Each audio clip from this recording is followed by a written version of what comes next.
Dukcapil, jumpa lagi di Rabi Pindo, rangkuman berita seputar Indonesia. Bersama aku Emily dan aku Zizi. Kali ini kami berdua akan menyajikan berita terbaru dan pastinya menarik untuk kalian semua.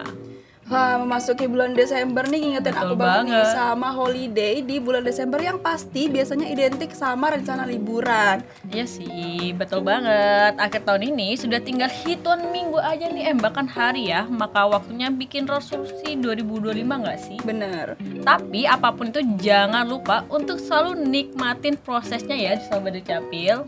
Nah, selain itu tuh kan akhir tahun tuh biasanya momen yang pas buat flashback sama pencapaian tahun ini. Betul. Kira-kira Mbak Zi sendiri nih apa sih pencapaiannya di tahun ini? Aduh, pencapaianku juga lumayan agak ini ya, kayak out of the box gitu loh. Tiba-tiba pertengahan tahun kemarin tuh sebenarnya kayak nggak menyangka juga gitu loh, aku join di sini sebagai staff loh, yang dimana sebelumnya aku jadi Oh, dulu MSIB dulu ya Mbak ya? Iyalah, selama 2 batch nih. Nah, kalau kamu ada hal yang bikin kamu bangga nggak di tahun ini? Kalau aku ya berhubungan juga di sini ya Mbak. Aku tuh di tahun itu 2 kali ikut MSIB 2 batch di sini, dan semoga nanti aku bakal kayak Mbak Zi juga, siapa Wey, tahu bisa kerja di sini amin. sebagai staff. Nah, tadi tuh kan kita udah flashback nih ya Mbak sama apa yang udah kita capai di tahun 2024 nih. Gimana kalau misalnya kita ngomongin tentang resolusi? Kalau Mbak sendiri nih, apa nih resolusinya untuk di tahun 2025 nanti? Apa ya, aku jadi berpikir nih, kayaknya aku pengen ini aja sih, kayak body goals gitu loh. Oh, pengen diet. Betul banget, karena ini gendut banget kan, sedih banget. Enggak loh, biasa aja padahal Mbak. kalau Tapi kamu- mungkin Mbak Sih itu punya body goal sendiri kali ya. Iya dong, kalau kamu sendiri gimana nih? Aku ya semoga di tahun 2025 ini aku bisa semprot dan juga sekalian sidang gitu ya. Amin. Ampun, semoga aku cepet lulus. Ya dong, ya kali gak cepet lulus. Amin, amin, amin. Tapi ya Sobat Dukcapil, apapun yang terasa mungkin belum tercapai di tahun ini, tolong untuk dijadikan motivasi aja, jangan dijadikan beban, karena nanti kalian bisa stres ke depannya. Karena Betul melihat mungkin ya jalan orang lain itu kan kok udah cepet, tapi kok aku belum, jangan sampai kayak gitu ya Sobat Dukcapil. Makanya itu, Karena jadilah kita pembelajaran itu, gak sih itu? Jadi pembelajaran aja, karena kan kita itu punya kesempatan untuk menata ulang prioritas dan fokus pada apa yang benar-benar penting. Betul banget. Nah, apalagi nih sambil kita refleksi dan bikin rencana untuk tahun depan, tapi jangan sampai kita itu ketinggalan update tentang berbagai peristiwa menarik yang Ya terjadi dong. di akhir-akhir ini. Apalagi ini kan minggu ini banyak banget ya Mbak, kayaknya hal-hal yang bisa jadi inspirasi atau bahkan motivasi nih buat kita semua. Betul banget. Nah, supaya nggak makin penasaran ya, langsung aja nggak sih kita simak rangkuman berita selama seminggu terakhir ini yang udah kita siapkan buat Sobat Dukcapil di Rabi Pindo. Jadi langsung aja nggak sih kita mulai berita yang pertama. Sobat Dukcapil, ada kabar menarik nih dari Surabaya. Pemkot Surabaya berencana menyediakan ruang bermain baru di taman-taman kota. Wah, pastinya bikin warga makin betah nih buat santai di taman. Nah, bener banget, dilansir dari jawapos.id, pemerintah kota Surabaya melakukan berbagai upaya dalam mewujudkan kota ramah anak. Salah satunya yaitu menyiapkan ruang bermain ramah anak atau RBRA yang aman dan nyaman di sejumlah kota. Kepala Bidang Pengendalian Pencemaran dan Pengelolaan Keanekaragaman Hayati Dinas Lingkungan Hidup Kota Surabaya, Ibu Mirna Augusta Aditya Dewi mengatakan saat ini hampir semua taman aktif di Surabaya sudah dilengkapi dengan fasilitas bermain untuk anak-anak. Nah, beliau juga mengatakan nih, hampir semua taman itu ada perabotan bermainnya nih. Namun, yang sudah diaudit kemudian melalui proses untuk dinyatakan sebagai ramah anak baru 2 yang diajukan tahun ini. Dan sudah melalui proses administrasi serta peninjauan lapangan. Mirna menjelaskan ada 2 taman yang diajukan Pemkot Surabaya ke Kementerian Pemberdayaan Perempuan dan Pelindungan Anak alias Kemen PPA agar memenuhi standar RBRA, yakni Taman Cahaya dan Taman Flora. DLH Surabaya memastikan taman bermain memenuhi standar RBRA sesuai aturan Kemen PPA, yaitu gratis bagi masyarakat. Selain itu, ada 13 aspek persyaratan yang harus dipenuhi, seperti kenyamanan, lokasi, keamanan, dan pencahayaan untuk mendukung fasilitas yang ramah anak. Wah, memang penting banget nih ya menyediakan ruang bermain yang aman untuk anak-anak, apalagi di tengah kota besar seperti Surabaya ini. Betul Wah, banget. salut banget sih sama Pemkot Surabaya yang terus memprioritaskan fasilitas ramah anak. Nah, maka dari gitu. Ini penting banget sih biar buat anak-anak tuh nggak main HP mulu nggak sih? Bener.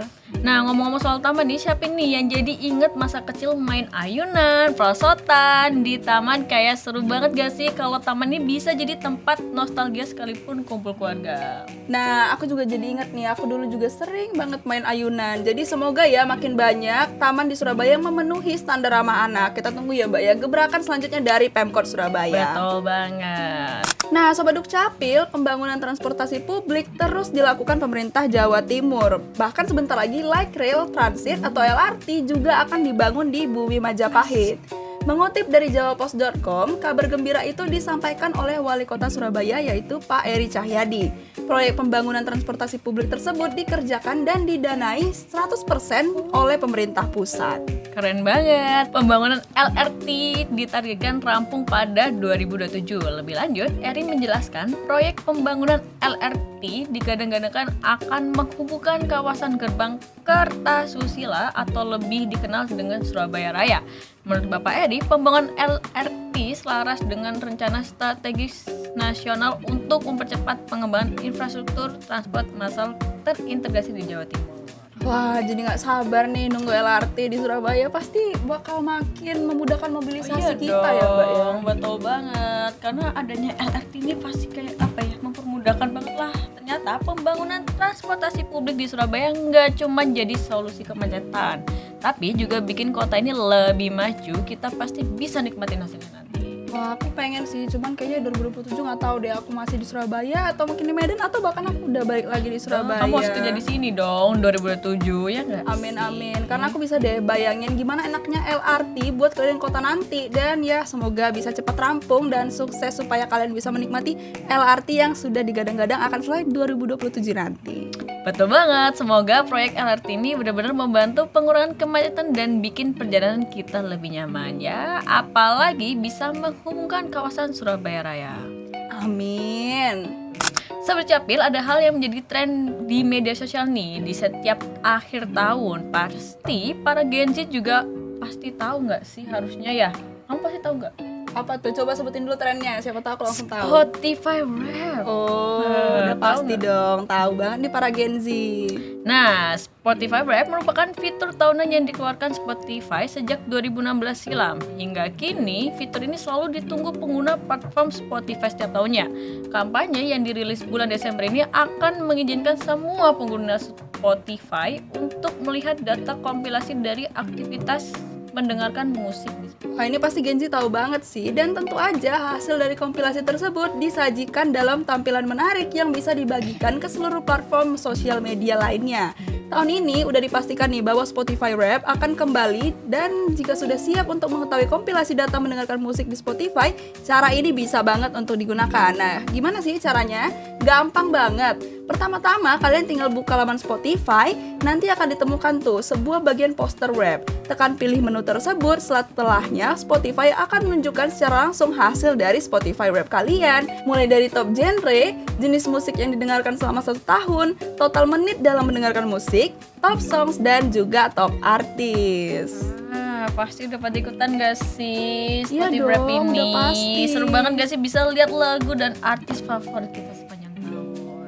Apalagi nih buat yang suka musik, Spotify Rap ini tuh pasti kayak momen-momen flashback ya, dimana apa sih lagu-lagu atau soundtrack kehidupan kita sepanjang tahun ini. Dan apa sih Mbak kira-kira yang paling kaget dari hasil Spotify Rap Mbak sendiri? Tiba-tiba top number 1 adalah Mas Baskoro loh. Lo tapi bukannya emang Mbak Z tuh ngefans ya sama Mas Iya Baskoro tuh? sih, cuman kan padahal akhir-akhir ini gak dengerin itu gitu. Mungkin aku terlalu ini ya, capek dengan dunia. Jadinya gitu Mas Baskoro, terus kayak Hindia, terus kayak gitu. Kalau kamu sendiri apa? Kalau aku tuh akhir tahun ini tiba-tiba di top music aku itu adalah lagu rohani. Mungkin ya aku itu lagi butuh banget lagu-lagu rohani menghiasi hidup-hidup aku gitu ya, daripada aku tuh dengerin lagu galau. Mungkin kita itu butuh lagu yang tenang kayak gitu. Betul. Tapi yang unexpected adalah lagu aku tuh jadi ada JJ Oh my god. NDX. Itu pas dari TikTok gak sih? Terus kamu penasaran Iya, dari Spotify jadi ya? kayak aku tuh mungkin lagi nggak semangat kerja terus pengen joget gitu. Jadi ya udah jadi kayaknya kayak aku pasang biar itu deh. nggak ngantuk juga ya?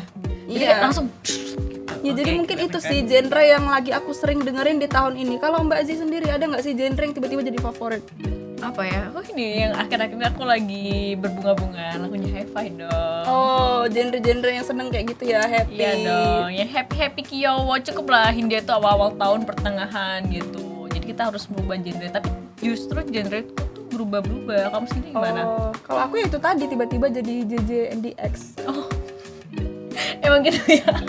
Iya, bener banget. Emang unexpected sih kadang Spotify Iya Rap betul, ini. betul banget. Sobat Dukcapil, Surabaya kembali menarik perhatian dengan destinasi wisata kuliner unik yaitu Pasar Terapung Food Junction. Tempat ini memadukan konsep pasar tradisional dengan suasana modern yang nyaman. Pengunjung dapat melihat deretan perahu kecil di atas danau buatan yang dihiasi dengan cantik. Setiap perahu berfungsi sebagai warung apung yang menawarkan beragam hidangan lezat. Menu yang ditawarkan ini juga sangat beragam nih, mulai dari jajanan tradisional hingga makanan internasional. Hidangan seperti serabi, sate ayam, hingga takoyaki dapat dinikmati dengan harga terjangkau. Aduh, menggoda banget ya banyak makanannya. Nah, selain wisata kuliner, Pasar Terapung juga menyediakan aktivitas menarik nih bagi keluarga. Pengunjung dapat menaiki perahu atau menikmati pertunjukan musik live di akhir pekan. Manajemen Food Junction menyebutkan Pasar Terapung ini sebagai cara menekan budaya lokal secara modern. Berlokasi di Grand Pakuwon, Surabaya Barat, tempat ini mudah diakses loh dari pusat kota. Jadi kamu kalau ke sana tuh gak usah bingung-bingung. Oh, gampang ya akses. Iya, karena fasilitas itu lengkap. Food Junction ini menjadi pilihan tempat untuk wisata berkeluarga. Pasar Terapung ini juga menjadi ruang nostalgia sekaligus eksplorasi budaya bagi pengunjung. Konsepnya unik nih, berhasil memadukan tradisi Nusantara dengan modernitas. Nah, Pasar Terapung ini tuh unik banget ya. Kita itu bisa makan sambil menikmati suasana danau dan rasanya itu pasti beda banget lah sama tempat makanan lain di Surabaya. Iya loh, jadi gimana nih Sobat Capil? Sudah pernah nggak sih kalian di Pasar Terapung ini? Kalau belum, ini jadi destinasi wisata kuliner yang harus banget dikunjungi, ya nggak sih? Kalau kamu ada nggak sih rencana ke sana? Rencana ada sih, cuman belum tahu temennya. Mbak Zi mau nggak nemenin aku ke sana? Mau, mumpung kamu tuh anak Medan ya nggak ada deh kayak gitu. Jadi boleh lah sebelum kamu balik kita cus ke sana. Oh, happy banget. Ajakin pasukan.